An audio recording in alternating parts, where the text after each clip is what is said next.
Hello, my friends. Thank you once again for joining us here on Kardec Ray. This is Spiritism, a closer look. We do this every Wednesday at 7 p.m. Eastern Time. I'm Luiz Lima, your host. And tonight we are going to talk about progressive transmigration. This is part of the codification. It is in the Spirit's book on part 2, chapter 4. The name of the chapter is The Plurality of the Existences. And in there, there's a set of questions subtitled Progressive Transmigration. The questions go from number 189 through 196.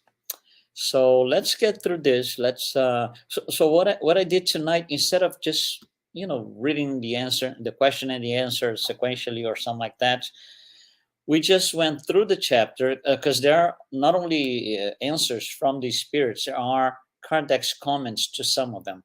So we went through the entire set of questions and we pulled out some of the phrases, some of the I would say statements, if you will, and we're gonna go through these statements as if they were bullets, uh, and we are gonna make comments on every one of them, and that will give us a general idea about the topic, progressive transmigration. So let me start by saying the first statement, the first phrase that comes from the Spirit's book. From the first time the Spirit is formed, it has its infancy. So the spirits are trying to explain to us in words that we can understand.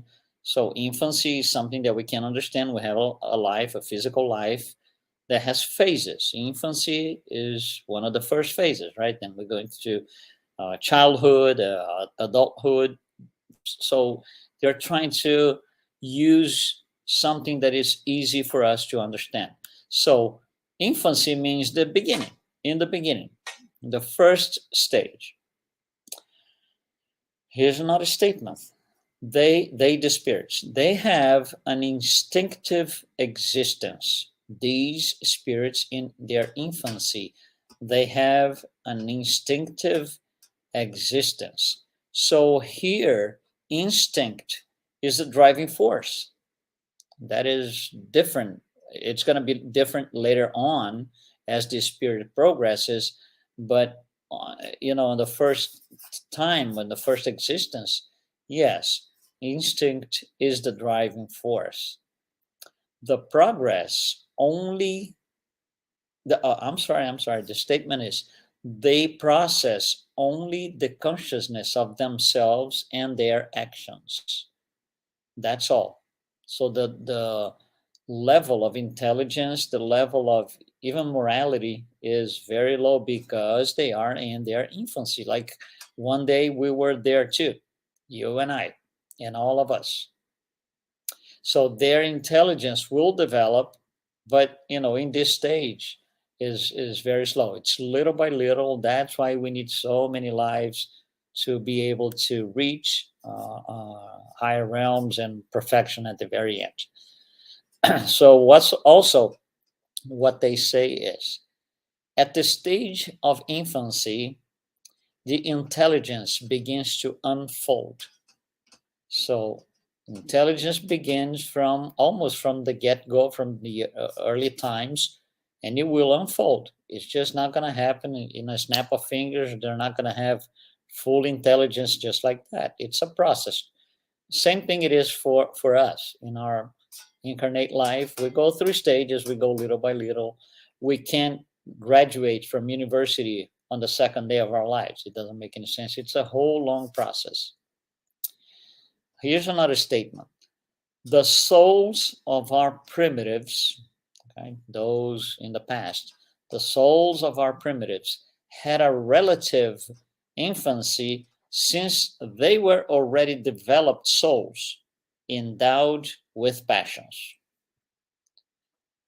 So those spirits, those souls, they had passions already. And then Allan Kardec is going to actually question this. He's going to say, oh, you're telling me they have passions. So passions indicate some form of development Is that correct? Allan Kardec asking. The spirits will say, yeah, that is correct. Passions indicate some sort of development. However, it's not perfection.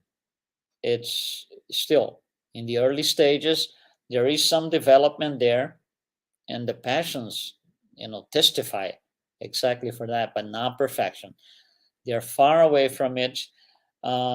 Spirits will tell us that these passions, they are a sign of activity and an awareness to the self. So, and this will develop more and more. They will be more aware of themselves. They will get better. It's a long thing, but the existence of passions, it's an awareness to the self that it will be used by that spirit in its own favor. Here's another one. In the very young soul, intelligence and life exist only in a seed-like state, because it's the very beginning. It's not flourished yet. It has to go through an entire process of lifetimes, reincarnations, if you will. And in these stages, a very young soul, it is in a seed-like state. So there's a lot in ahead of them. There's a lot to be done ahead of them. Here's another statement. A spirit will pass from an embryonic state to childhood to adulthood. Again, the spirits are trying to use words and symbols that we understand. So they used infancy first. Now they're using 3 different words: embryonic state, childhood, and adulthood, because we understand these things. So, and you cannot go to childhood without going through an embryonic state. So, there's a sequence of things. And they will say, however, there is no decrepitude. There's no decrepitude, meaning they don't go backwards in terms of intellectuality and morality. So there is no going back. Once you know, you know. Once you learned, you learned. You see, it's like this. For example, let's say that I'm going to show you a word. Okay, I have a piece of paper. I'm going to show you a word. Before I show you the word, I'm going to tell you, listen, I'm going to show you a word, but I don't want you to read. Then I show you the word. You're going to read it because you've learned. You cannot go back to unlearn that. You cannot do that. So it's an acquired advancement per se. It's an asset. These things, they become moral and or intellectual assets. We can't go back. We don't lose those things anymore. So in going through the process, remember, embryonic state, childhood, and so, there are no shortcuts, no fast passes or leaps. You have to go through all stages in that order, because that's how you develop morality.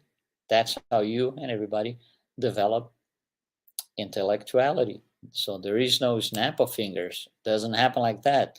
There is no divine decree that states, well, in 3 days you're going to go from this stage to that stage. There is no such a thing. It requires work, personal effort, right, and choice. Here's another statement. Perfection is very far from what we imagine. And the spirits will say, they will tell us, when you say development is not the same as perfection, because you have no idea whatsoever of what perfection is. There is, and they will tell us, for you, meaning for us, there is no such a thing as absolute perfection, because you can't grasp the meaning of that at the stage that we are. So it's a long shot. It's a long shot. Here's another statement. Humans can reduce the length and difficulties of the path. Only the negligent remain at a standstill. So we are able to reduce the length and the difficulties of the path. And the obvious question is how? How do we do that? So there's a few considerations here. First of all is free will. We all have free will. So we pick the pace we want to go on that path. It's our choice. Like they say, then I can be negligent on a certain incarnation, simply don't do anything, just, cross my arms and remain at a standstill. It's not going to do me any good, but it's a choice. I can make that choice because I'm allowed to. I got free will. Of course, it's not recommended. That's a whole different story.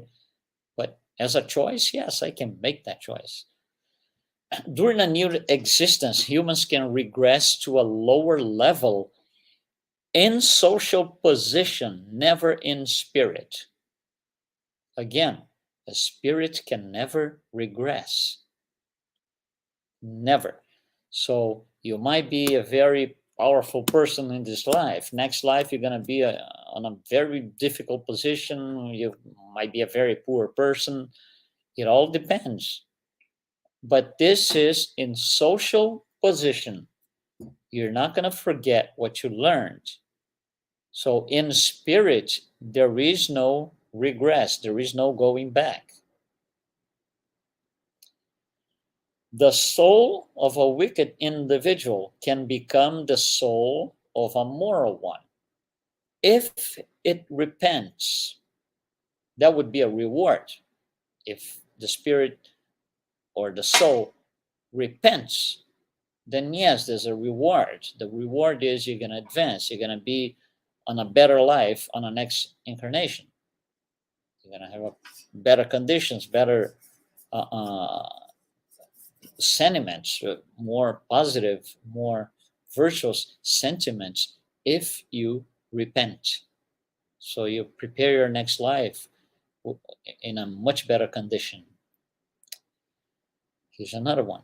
Having the possibility of improving, this is very interesting. Having the possibility of improving on a future existence could cause some people to preserve their evil path. However, these would be individuals who don't believe in anything. Right? So there's a possibility that I say, yeah, no, okay, I know I got to work on this particular thing. I'm not going to do it in this life. I'm just going to leave it for next life. I can do that. That's a possibility. But what that tells us in general is that soul that does that, they don't really believe in anything, because it wouldn't make sense to not do anything knowing what's coming. It's like, for example, you live, I don't know, in an area that's a hurricane problem area every year. So there's a Cat 5, a Category 5 hurricane coming. They're, a couple of days away. You know everything is going to be destroyed, and you stay there.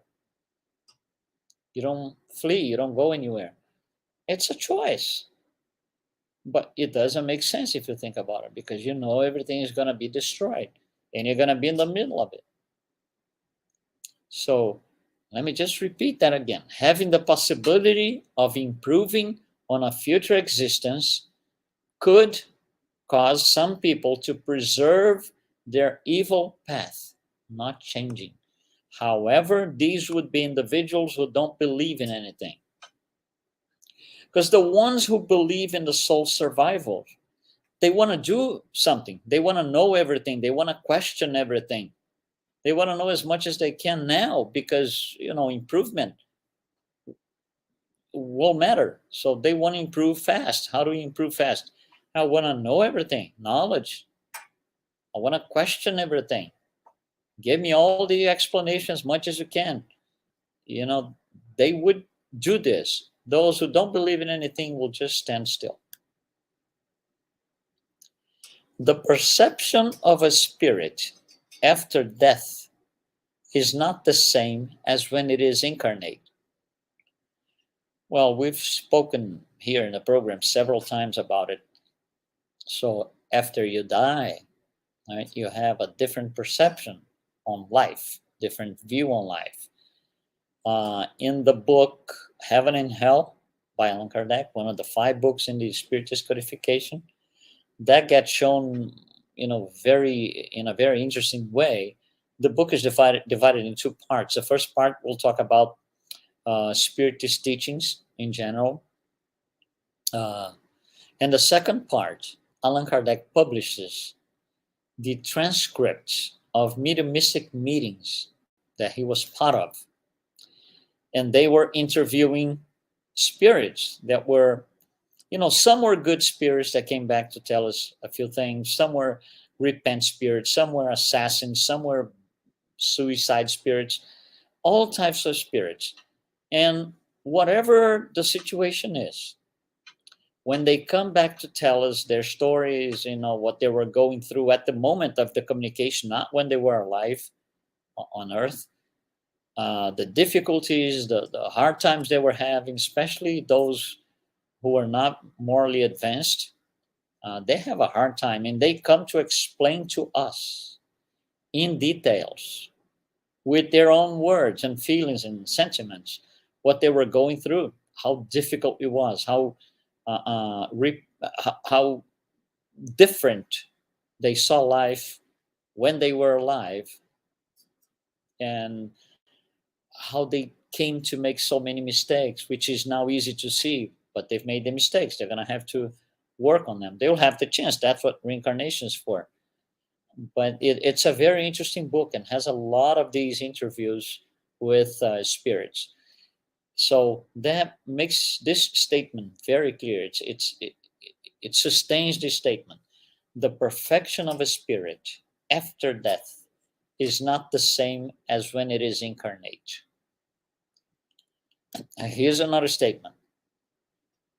So these spirits have the opportunity to carry a different sentiment when planning for the next life. You see, they will have the opportunity to do that, because if they died and they come into these mediumistic meetings to explain how they are feeling and what their situation is, they are being given the opportunity to do better for next life, to carry sentiments. They are not the same evil sentiments they had on the previous life, the life that just ended. They will have to carry different sentiments if they want to do better. And that's how progress occurs for the soul. That is how progress occurs for the soul. From that analysis, from that perspective. And it's not the same for everyone. Every soul is different. Every soul has its own personal, per se, history, their private history. They will advance at their own pace. Again, everyone has free will. They will choose their own pace.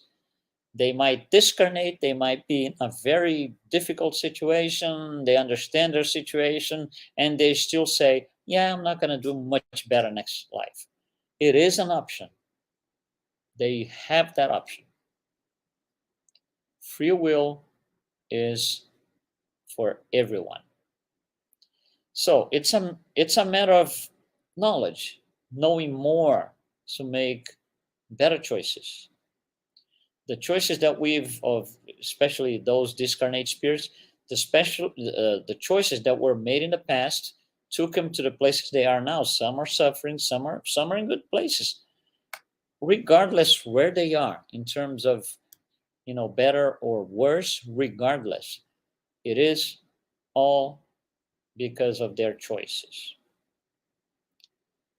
So one of the statements is, it is faster to get through when the spirits understand the dreadful situations and tribulations of this life they find themselves in is a consequence of their own imperfections.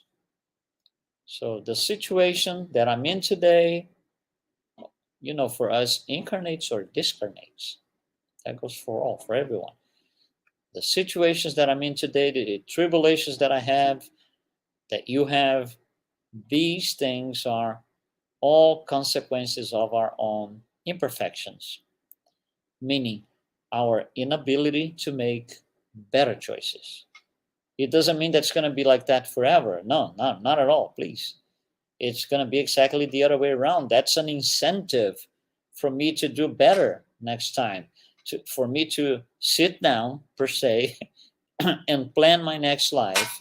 And I'm going to plan a next life at a different level of morality, different level of intellectuality. I want to work on this and I work on that, but I want a better life. I don't want to stay or remain stagnant or stand still forever.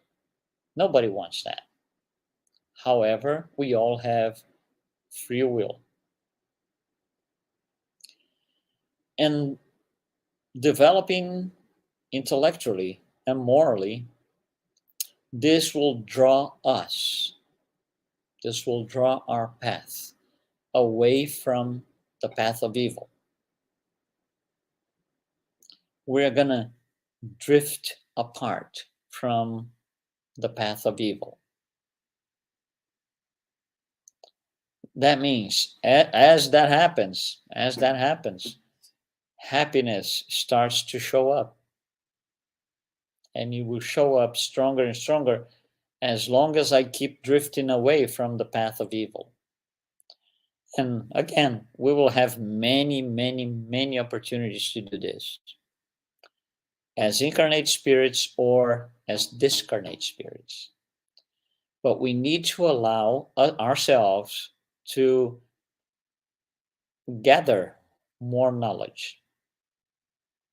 That's why it's us in Spiritism, we say studying, knowing, it's crucial, it's critical, it's important, because that's what's going to bring us awareness of how to do better, how to make better choices.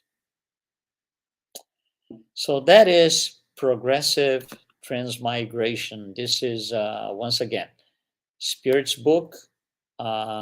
There's a whole chapter about it. It goes from questions 189 to 196.